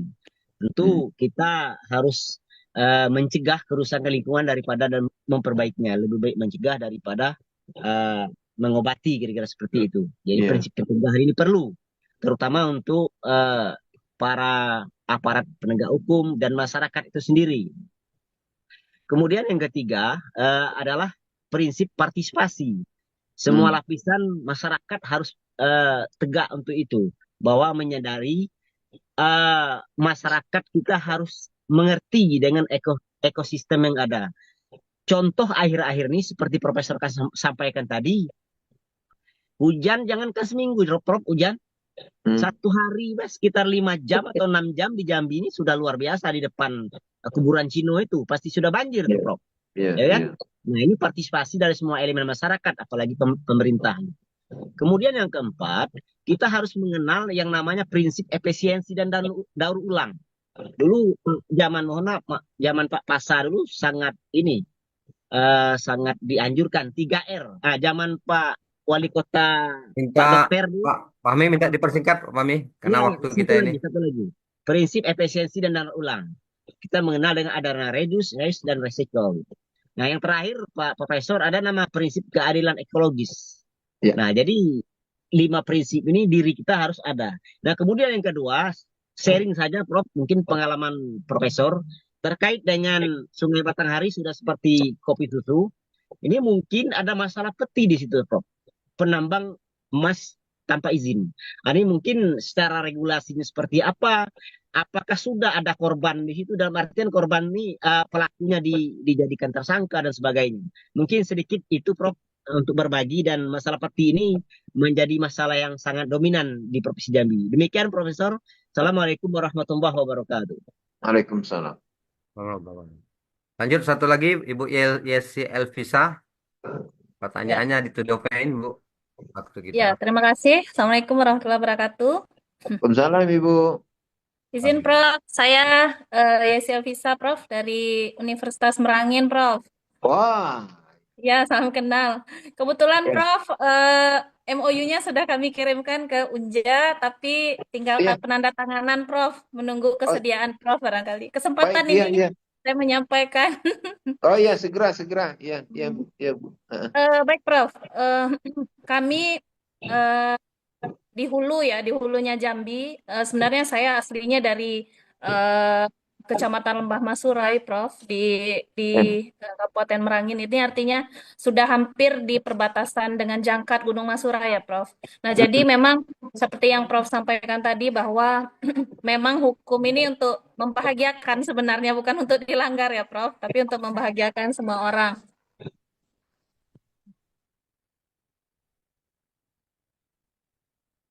Di mute Ibu. Maaf, kemudian Ya. Prof, itu pengalaman itu di Desa Nilodingin, Prof, itu desa asli orang tua saya. Nah, di sana itu ini sudah terkepung oleh apa namanya? Terkepung oleh para pendatang yang pembabat liar hutan, Prof. Mungkin Prof sudah pernah dengar juga. Ini Desa Nilodingin ini kan kecil sebenarnya, Prof. Nah, namun yang sudah terjadi mereka tidak terlalu melihat ke belakang untuk menatap ke depan itu mereka membuat regulasi di desa sendiri, Prof. Oh, Nah, oke. jadi mereka di sana jangankan untuk menjual lahan, kemudian menyewakan, bahkan untuk anak-anaknya saja untuk jatuh cinta sama, mohon maaf ini sama pendatang itu yang dari selatan, mohon maaf, itu tidak boleh, Prof. Misalnya menikah begitu. Seandainya menikah dengan orang pendatang yang dari sana itu mereka harus keluar dari desa gitu. Maksudnya dari tidak tercatat sebagai penduduk desa. Nah, ini menarik sebenarnya Prof untuk mungkin kita kaji lebih dalam. Artinya ini malah regulasi yang mereka buat yang bisa membahagiakan mereka kayaknya Prof. Karena kondisional begitu ya Prof. Karena kondisi di setiap desa itu berbeda. Nah, ini contoh singkatnya Prof. Nah, bahkan misalnya mereka punya toko-toko yang bisa disewa atau rumah, itu mereka tidak di desa itu tidak diperbolehkan untuk menyewakan kepada para pendatang yang merusak hutan-hutan di lingkungan Gunung Masurai tadi, Prof. Nah, begitu. Ya, Terus terus Bu, berbeda, dipersingkat pertanyaannya apa? Pertanyaannya iya, apa? ya maksud saya sebentar mohon waktu sedikit aja. Ini jarang-jarang bisa ngobrol sama Prof nih. Kemudian Prof, mohon maaf, desa di sebelahnya itu Prof. Nah, ini tidak menerapkan regulasi apa yang ini tadi Prof. Nah, mereka tanpa ada regulasi sehingga nampak ketimpangan dari apa namanya kekuatan mempertahankan apa ya, misalnya hutan tadi Prof di sana. Hmm. Nah, Hmm. itu desa sebelahnya tuh kebetulan orang tua laki-laki saya tuh dari desa Tanjung Brugo misalnya. Kalau di situ lebih kacau lagi, Prof. Nah, dibandingkan di desa sebelah tadi. Bu, tolong direm dikit Bu, dipercepat kita. Ini kita mau tugas juga siang nih, teman-teman. Oh Waktu iya, udah iya, hampir habis. siap-siap. Iya, sama-sama bertugas kita, Pak. Nah, Izin, baik, Prof. Ya. desa apa Ini tadi Bu? Bu Yesi, desa desanya Nilodingin, Prof. Nilo Dingin ya. Ya, Baik, Kecamatan ya, ya, Lembah Masurai. Nah, baik ya. Prof. Maksud saya begini, Prof. Eh, apakah hukum ini, Prof, bisa kita buat beraneka ragam begitu ya? Karena memang kalau kita kembali ke tujuannya tadi untuk membahagiakan semua orang gitu, Prof ya. Nah, ini kan pertahanan mereka. Tidak mungkin pemerintah bisa apa bisa mengidentifikasi secara detail apa namanya kebutuhan masing-masing desa yang sangat berbeda permasalahannya itu, Prof. Itu Iya. barangkali dari saya, Prof. Terima kasih. Mudah-mudahan saya berharap respon dari Prof untuk Universitas Merangin juga ke depannya, Prof, membantu kami Baik, mengembangkan ya. pendidikan di Merangin, Prof. Terima kasih. Iya, Assalamualaikum iya. warahmatullahi wabarakatuh. Waalaikumsalam warahmatullahi wabarakatuh. Baik, terima kasih. Ini tadi terakhir Prof ada chat dari Pak Sarkawi Mansur tentang Beliau adalah sharing. Di sini ada di kolom chat tentang seniority sistem atau mungkin Pak Sarkawi, silakan mungkin kalau yang lebih detail. Halo Pak Sarkawi. Halo Oh, Pak Sarkawi. Pak Salkowi. Ya, ya saya kira ini Pak. hanya menyoroti soal regulasi. Kita Iya, tidak Pak. kurang-kurangnya peraturan, undang-undang, PP, UU, Perpres, Permen, maupun Pergub. Tapi kelemahan kita ada implementasi. Nah, itu mungkin hal yang perlu dibenahi ke depannya. Saya kira seperti itu aja komen. Terima Pak kasih. Sarkawi dari mana nih? Pak Sarkawi dari mana? Tolong jelaskan. Ya, saya dari Palembang. Tapi dulu pernah di Jambi. Amin, amin. Oh, Masya Allah. Amin. Insya Allah. Jadi Luar saya biasa. paham lah Jambi itu waktu tugas 2003 sampai 2. Dari 94 itu udah paham sekali Jambi. Lingkup kerja saya dulu. Makasih. Pak. Iya. Sumbaksel Baik, kerjanya. terima kasih. Ini terakhir satu Prof dari Muhammad Yasin dari tadi ini. Silakan menyampaikan Iya. barang waktu yang singkat. Siapa? Ya, silakan. Silakan Pak Yasin. Iya. Halo, Pak Yasin. Iya. Silakan. Assalamualaikum warahmatullahi wabarakatuh. Salam, Pak. Bapak Profesor yang saya hormati, Iya. Bapak-bapak, ibu-ibu, tuan guru, peserta Zoom yang saya muliakan. Sebenarnya saya lebih awal tadi setelah Datuk. Sebenarnya dari awal kan angkat-angkat, tapi nampaknya terlewatkan. Gak apa-apa, Pak Profesor.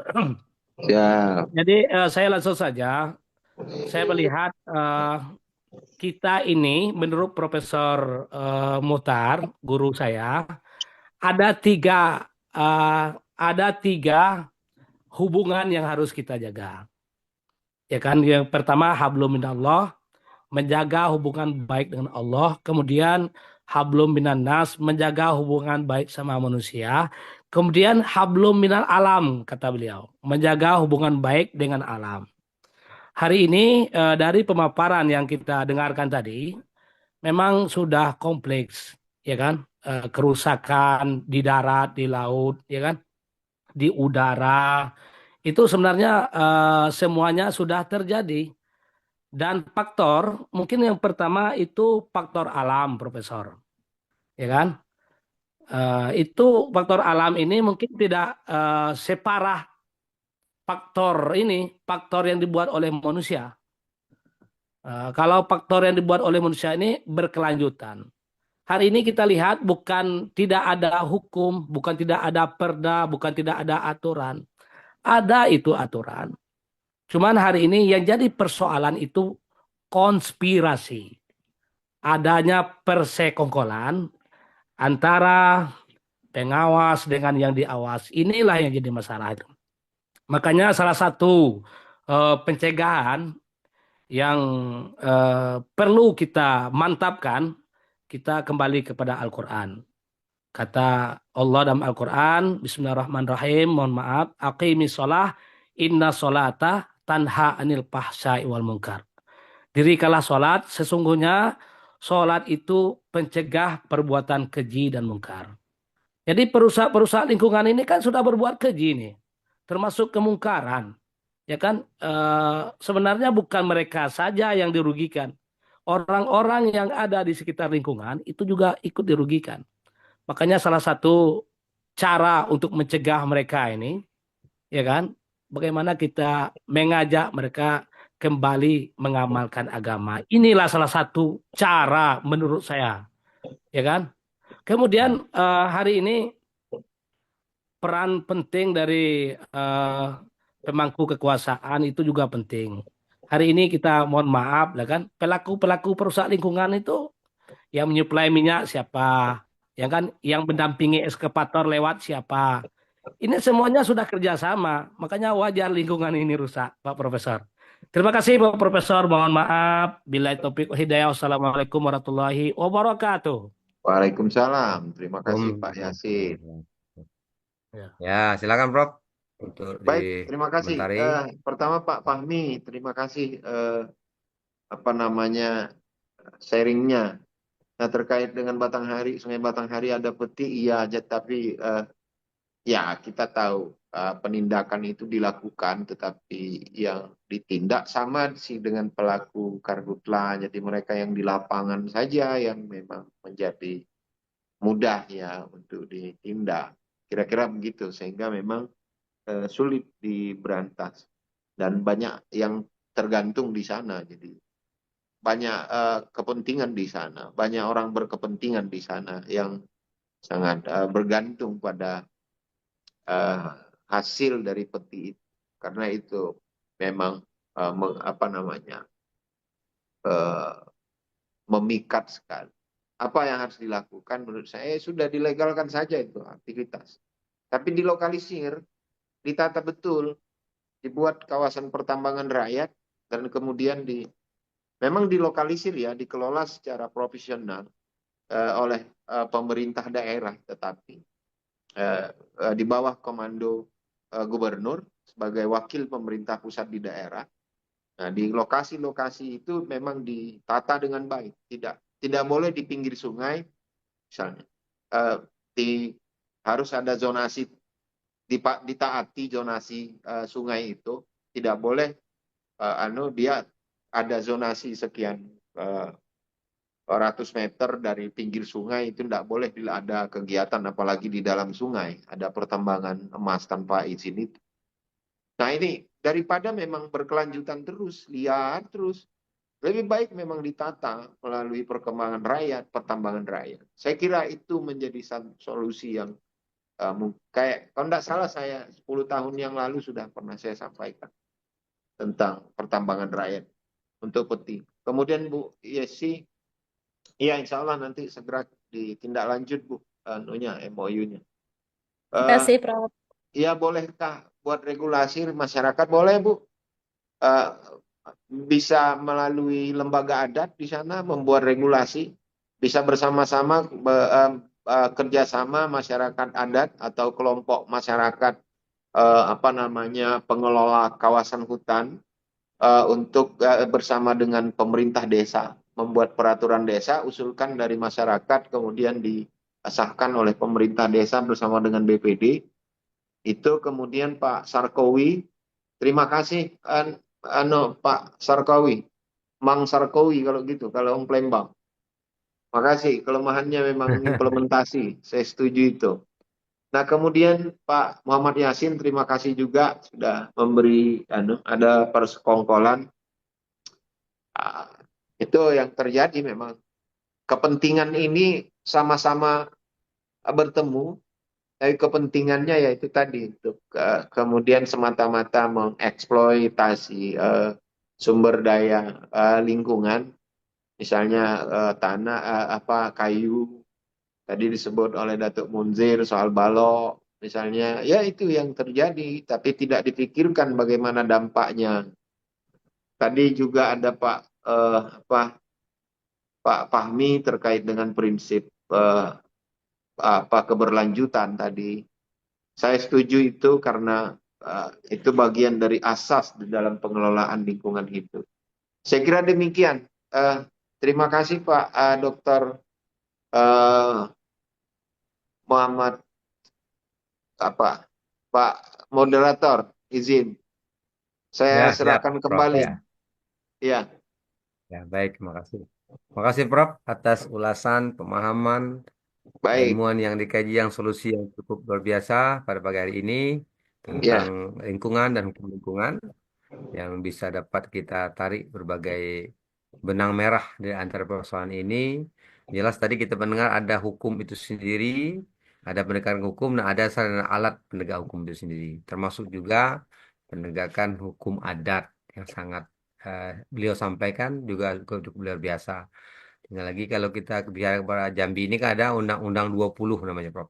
Hukum Rimbo dan AE. Nah, itu perlu kita saksikan sebenarnya. Tapi yang jelas Undang 20 itu hari ini kan sudah banyak yang tahu dan mungkin tinggal implementasinya menyangkut masalah itu. Baik, barangkali saya sebagai moderator ini minta kepada Prof. Dr. Haji Muhtar Latif sebagai Ketua HMI Erwil di Provinsi Jambi untuk menyampaikan ulasan Terakhir lah, silakan Prof. Prof Muhtar, sebagai penutup. Halo, Prof Muhtar. Halo, Prof Muhtar. Ngantuk. Halo. Pertanyaan Jadi ada hidup. ya. Bahasan Ya, silakan apa? Prof. Ya. Luar biasa. Bismillahirrahmanirrahim. Assalamualaikum warahmatullahi wabarakatuh. Waalaikumsalam warahmatullahi Waalaikumsalam. wabarakatuh, Prof. Waalaikumsalam warahmatullahi wabarakatuh, Bro. Terima kasih banyak Pak Rektor. Kalau saya, Sama-sama, Prof. kalau saya jemput beliau ini Dinda lah ya, Dinda Rektor. Siap, Anda. Namanya Rektor Win ya. Jadi beliau ini jauh di bawah saya gitu kan. Jadi kalau Ya, Rektor berarti saya lah termasuk seniornya gitu kan. iya, Prof. Bang, aku tua kawan. Nah juga kepada Senior keren. moderator dan seluruh tuan guru, para ustadz dan kiai yang hadir pada kesempatan yang berbahagia ini, serta partisipan kita yang sangat banyak, ada dari Merangin, Bu Rektor kita, ada juga tadi dari Palembang malah ya, Ya, Pak Sarkowi. Pak Sarkowi ya, sahabat kita, saudara kita. Pak Rektor yang saya hormati, saudara, saya ingin mengkaji dari sudut lain barangkali perspektif lingkungan ini, terutama lingkungan hidup. Saya mencoba mengangkat teori dari kitab Al-Mawardi ya, yang hidup pada abad ke-10 sampai awal abad 11. Dalam kitabnya terkenal itu Al-Ahkam Al-Sultan ya. Ini adalah suhunya Nahdlatul Ulama ini ya. Jadi saya kan juga NU ini, NU kultural ya. Wah, Kalau kalau Dino Rektor UIN, Dr. Muslim itu adalah NU struktural. Nah, bedanya apa? Kalau kultural itu pemikiran, wawasan, dan gayanya adalah NU Aswaja ya. Nah, kalau mereka itu ada akarnya. Dari plan-nya segala macam ada akar, itu struktural. Nah, itu beda gitu ya. Jadi, saya juga suka kitab ini dan juga sering menjadikan referensi. Jadi kalau orang NU belum membaca kitab Al-Ahkam Al-Sultan ya ini belum NU mereka itu. Itu masih masteran berarti ya. Nah, itu pemikirannya gitu.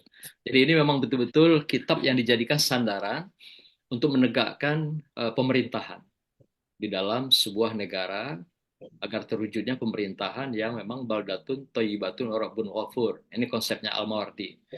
Apa yang dia katakan tentang sumber-sumber ini, termasuk sumber daya yang terkait dengan lingkungan. Ada salah satu kata yang dia ungkap di sini, al-istimal yajibu ayyakuna mu'tadilan.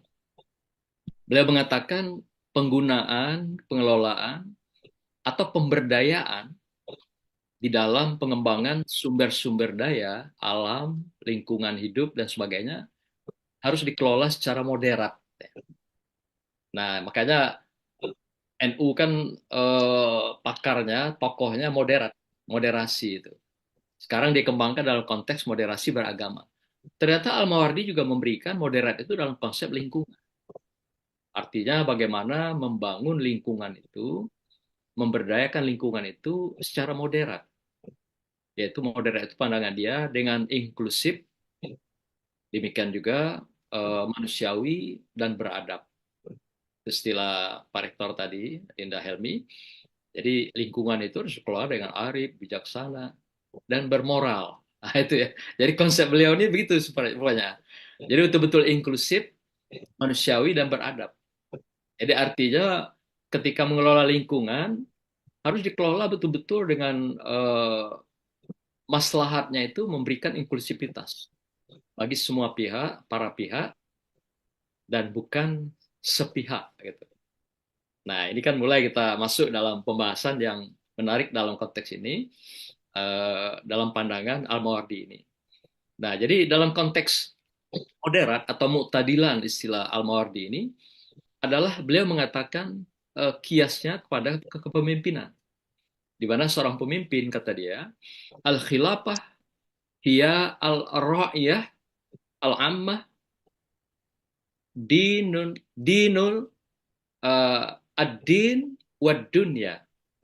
Jadi seorang pemimpin atau penguasa, dalam konteks ini ada pemerintah, adalah orang yang bertanggung jawab, diberi amanah dalam merawat atau menjaga secara keseluruhan, baik itu dalam konteksnya agama, istilahnya lid-din, atau juga ad-dunya.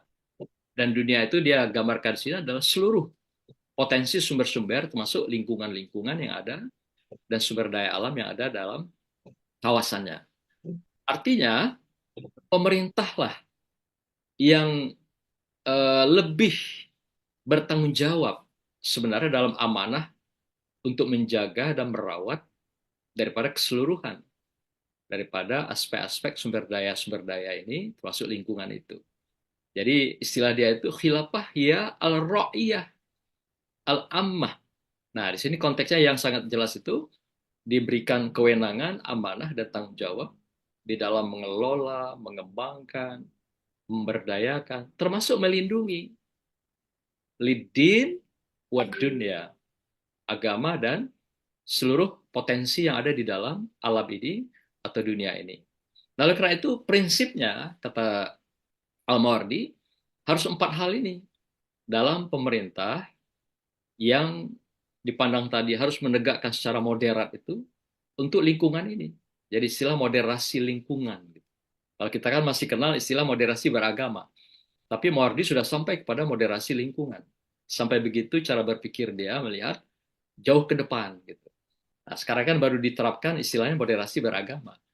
Tapi dia jauh melihatnya lebih luas. Nah, pertama adalah prinsip adalah tegaknya hukum syar'i. Itu harga mati. Nah, kalau tadi Dina Prof Rektor menyampaikan bahwa hukum dan keadilan. Seperti konsep Bento itu malah diputar ya. Keadilan duluan ke atas. Karena asumsinya mustahil hukum bisa tegak kalau orang dalam keadaan lapar. Nah, gitu kan asumsinya kan gitu. Jadi kalau orang itu dikasih makan dulu, bebaskan dulu kemiskinannya, merdekakan dulu dia. Itu artinya dalam prinsip keadilan. Kalau Bento itu pakar hukum itu, bukan hukum dulu. Kalau hukum dulu ditegakkan sementara dia lapar, nggak jalan katanya. Jadi prinsip adil itu dulu yang penting. Nah, tapi si Mawardi tetap melihatnya dari sini, Prof, yaitu dari segi syar'i itu hukum. Karena dengan hukum itu akan terciptanya sebuah keteraturan di dalam masyarakat. Itu dulu kuncinya. Masyarakat tidak mungkin bisa berbuat kinerjanya baik, kinerjanya berprestasi meningkat, kalau mereka tidak diikat dalam sebuah aturan yang jelas, terukur, di dalam mereka melaksanakan profesionalitas dan kompetensinya itu, atau karya-karyanya untuk meningkatkan kualitas hidup itu. Jadi diatur dulu katanya. Diatur dulu. Maka itu seperti Islam, Quran dulu, baru bisa melakukan berbagai revolusi, reformasi, dan juga melakukan berbagai pengembangan budaya dan peradaban. Quran dulu, maka itu dikatakan hudal linnas. Dan inilah yang menjadi sandaran utama untuk orang bisa produktif di dalam melaksanakan dan menjadi apapun, khalifah, pemimpin, dan memberdayakan alam ini. Jadi syar'i. Jadi kalau Mawardi mengatakan syar'i hukum itu harga mati. Itu harus dulu. Nah, di samping ada hukum, penegaknya itu yang penting. Persoalannya kan di situ. Tadi Pak Prof katakan, hukum kita udah banyak, udah cukup. Lengkap sudah semuanya. Tapi persoalannya, seringkali penegak hukum kalah kuat oleh kiat. Gitu ya. Artinya kalah kuat kekuasaan itu oleh kiat orang yang menikmati hukum itu. Sehingga kadang-kadang ada yang tidak mampu berbuat, tidak mampu mengambil keputusan, tidak mampu mengambil kebijakan. Padahal kalau baru di Lopa itu mengatakan, yang pakar hukum dari katakan oleh Prof. Helmi, kalau hukum itu sebenarnya tidak memberikan keadilan, tidak membuat tertib dan keteraturan, sebenarnya nggak perlu hukum. Hukum itu untuk membuat orang adil, rasa aman, rasa nyaman, teratur, tertib. Jadi kalau hukum sudah tidak memberikan kontribusi kepada masyarakat rakyat untuk terciptanya keteraturan dan keadilan, nggak perlu kita pakai hukum. Balik ke hukum rimba saja gitu. Itu lebih bagus katanya, ketimbang punya hukum tapi tidak memberikan rasa adil, rasa aman, nyaman, dan keteraturan itu. Ini baru di Lova yang memang favorit ya, hukum tadi sampaikan oleh Prof. Helmi. Nah, oleh karena itu kalau Mawardi melihat, hukum harus tegak. Jadi siapa yang menegakkan dan merawat hukum itu, menjaganya adalah pemimpin, pemerintah dalam konteks ini. Nah, di sini kadang sering terjadi dilema. Sehingga kesannya hukum itu untuk siapa gitu. Kadang-kadang tajamnya ke bawah, tapi tumpul ke atas. Nah, gitu Prof ya. Ya seperti dikatakan tadi ya. Ketidakberdayaan itu membuat mereka lebih menajamkan pisaunya ke bawah. Kalau di bawah melakukan sedikit saja distorsi, penyimpangan, langsung ditebas. Tapi kalau ke atas, nggak berani nebas-nebas begitu ya. Nah, contoh aja berapa kasus yang berkembang tentang lingkungan kita. Mulai dari pagar laut, rempang. Kan diam aja sekarang kan. Tampaknya yang begitu marak kemarin, menjadi tenang-tenang saja gitu kan. Ini ada apa? Nah, kembali hukum ini untuk siapa gitu. Ya. Nah, demikian juga Jambi, Batubara gitu misalnya. Tadi undang-undang udah jelas disampaikan oleh Prof. Helmi bahwa pengangkutan itu memang seyogianya adalah lewat jalur laut, sungai. Tapi kenyataannya tetap aja jalur-jalur lintas nasional, bahkan lintas masyarakat, sehingga menjadi tidak nyaman dan aman. Sehingga sudah terasa kerawanan-kerawanan itu yang lebih besar mudaratnya ketimbang manfaat di dalam berbagai gerakan-gerakan yang atas nama ekonomi, tapi apakah benar kontribusi itu? Karena kita tahu bahwa boleh kita cek pemilik itu orang Jambi enggak. Kan semuanya capital flight. SDM, SDA itu kan terbang. Modalnya terbang. Boleh dicek. Maka itu ketika orang demo mempersoalkan batu bara, nggak pernah tuntas. Karena ya memang pemain-pemainnya itu bukan di Jambi gitu. Pemain lingkungan kita ini. Dan umumnya rata-rata pemain itu di Jakarta. Dan mereka adalah orang-orang besar, bertaji, dan tajam. Sehingga syar'i ini, hukum ini relatif agak sedikit tanda tanya lah ya. Tidak begitu bisa dirawat, dijaga dengan baik dalam konteks lingkungan. Dan itu banyak sekali kasus, bukan saja di satu provinsi kita, tapi sudah merambah ke seluruh tanah air. Nah, lagi-lagi siapa di belakang? Ya, macam-macam. Ada dari luar, ada para petinggi-petinggi dari sebuah pemerintahan, ada juga politisi, apalagi konglomerat. Yang kedua, barulah Mawardi mengatakan bahwa pentingnya penegakan keadilan itu. Jadi urutannya dia tetap pada syar'i, hukum, dan kemudian keadilan. Beda dengan Bento tadi ya Prof ya. Kalau Prof katakan bahwa Bento melihat keadilan dulu. Masyarakat itu harus adil dulu, perutnya kenyang dulu. Dia sejahtera dulu, baru hukum itu bisa tegak. Tapi Al-Mawardi tetap melihat bahwa keadilan adalah perspektif nomor 2. Kalau dunia ini sudah teratur, masyarakat sudah teratur, maka dia dengan mudah dikelola untuk mendapatkan melaksanakan keadilan itu. Nah, hari ini konsep itu sebenarnya sudah ada, tapi lagi-lagi itu tadi ya, keadilan buat siapa yang terjadi hari ini. Pada tadi sudah dikatakan bahwa pengelolaan sumber daya alam ini harus arif bijaksana, harus bermoral, bermartabat, beradab gitu. Kata Prof. Helmi tadi, menggunakan beberapa terminologi, konsep teorinya. Nah, tapi kenyataannya keadilan buat siapa?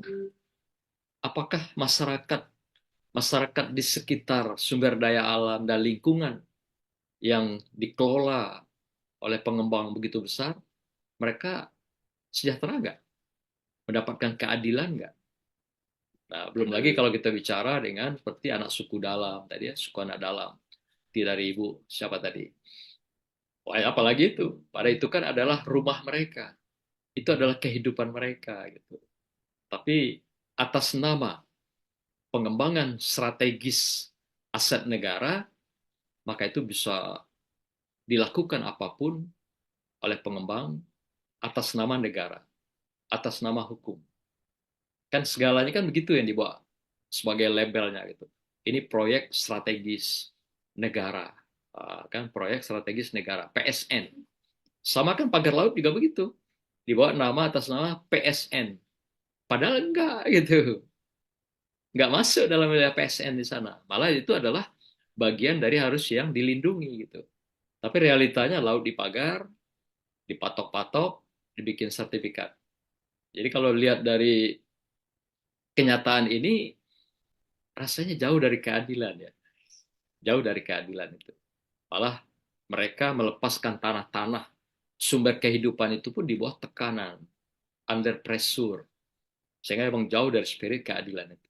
Yang ketiga, prinsipnya adalah istilah Mawardi untuk membentuk mewujudkan moderasi lingkungan ini adalah prinsip istiqmal. Istiqmal itu adalah kemaslahatan, kemanfaatan, ya, baik dalam pengembangannya, penggunaannya, demikian juga dari segi pemberdayaan. Jadi ada nggak kemaslahatan dalam pengembangan atas nama apapun, apa proyek strategis atau nama kelompok tertentu, itu memberi kemaslahat bagi lingkungan, masyarakat dan sebagainya. Proyek kita di tanah air ini terkenal lingkungan-lingkungan ini bagaikan ayam mati di lumbung padi gitu. Itu banyak sekali kasus. Saya ingat pada masa Orde Baru dulu di Prof, masa Pak Harto itu kan di Aceh itu ada perusahaan Arun, PT Arun. PT Arun itu adalah minyak gas nomor 1 dunia. Jadi kelasnya nomor 1, kemudian pasokannya terbesar. Nah makanya itu salah satu penyebab kenapa Aceh itu minta merdeka gitu. Banyak sekali proyek internasional di sana. Kalau tadi saya katakan itu di Lok Sumawe, Lok ya, itu gas. Ada lagi beberapa titik lain ada pupuk Iskandar Muda, itu pun besar sekali di internasional. Tapi masyarakat sekitar jadi kuli, mereka juga tidak punya pekerjaan, yang kerjanya malam-malam hanya ngumpul, tapi yang dibicarakan hanya hal-hal yang sifatnya kosong. Maka itu di Aceh itu terkenal namanya adalah Negeri 1000 KP. Jadi masyarakatnya begitu gitu. Lebih banyak nongkrong di warung kopi, mulai pagi, siang, malam gitu. Prof, waktu kita, Prof. Ya, jadi itu ya beberapa prinsip yang berkaitan dengan istiqmal. Yang keempat, prinsip Mawardi adalah hinayah, perlindungan. Nah, perlindungan ini tentu artinya apapun yang dikembangkan tentang lingkungan ini, sumber daya alam, harus memberikan perlindungan. Nah, persoalannya siapa dilindungi oleh pemerintah hari ini? Rakyatkah, masyrakatkah, atau sekelompok golongan tertentu yang menikmati sumber daya alam dan lingkungan itu? Sehingga notabene perlindungan itu justru terjadi adalah pelemahan, yaitu pencederaan masyarakat di dalam pengelolaan sumber daya alam. Saya kira demikian untuk sekedar penguat saja dari Prof. Helmi tadi. Semoga mencerahkan kita semua. Terima kasih Prof. atas kehadirannya membersamai kami di hari sama-sama Prof. Hari ke-25 ini Prof. Luar biasa. Iya. Hadir ya. Barakallah. Assalamualaikum warahmatullahi wabarakatuh. Waalaikumsalam warahmatullahi Terima kasih, Prof. Waalaikumsalam. Terima kasih, Prof. Ya, sama-sama. Kita tutup dulu ya dengan bacaan. Alhamdulillah. Terima kasih Alhamdulillah. sekali, Prof. Prof. Ya. Helmi. Semuanya saya akhiri dengan Alhamdulillahirrahmanirrahim. Wassalamualaikum warahmatullahi wabarakatuh. Waalaikumsalam warahmatullahi Salam Terima warahmatullahi wabarakatuh. kasih, Prof. Helmi.